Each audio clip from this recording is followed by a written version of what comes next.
tiripo paAmsterdam.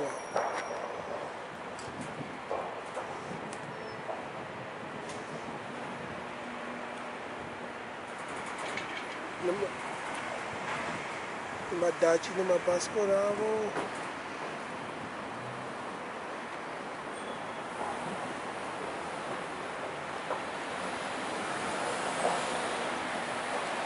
Apa ndo panonzi paCentral Amsterdam Central Station.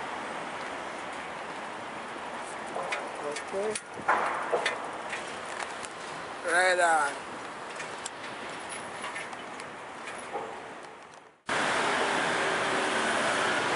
Amsterdam kunochovhwa bhasikoro sebhasikoro. Ndikuzviona here akomana bhasikoro ichiita kuchovhwa hafu. Mukuvaona here mabhasikoro akomana kunochovhwa bhasikoro sebhasikoro kuno. Ayo mabhasikoro hobo hobo.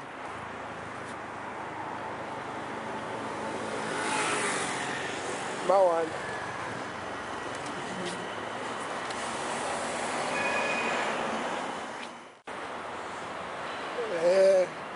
Nemamwe mabhasikoro hobo hobo.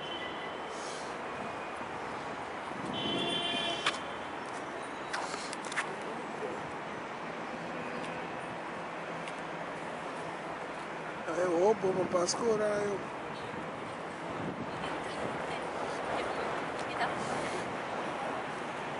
Mabhazi zvavo izvi.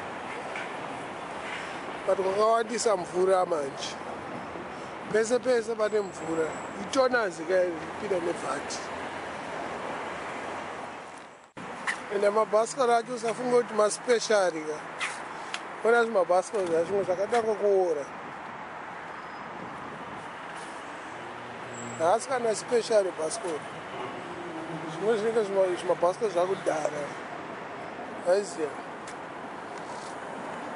Ichitrain chavo icho. Heavy. Chingoripo paCentral Station kuseri kwacho. Aya mamwe mabhasikoro hobo hobo. Takumhanya tichipinda mucoffee shop manje. Pacoffee shop yangu yandinoenda iyo.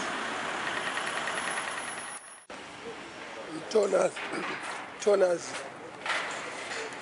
Ngono nekabhoti kari kupinda na mabhasikoro hobo hobo. Ndanowa nedhombo dzangu. Hamsati mane vanhu kuchiri kuseni zvamati. Ndokati Central Park kati.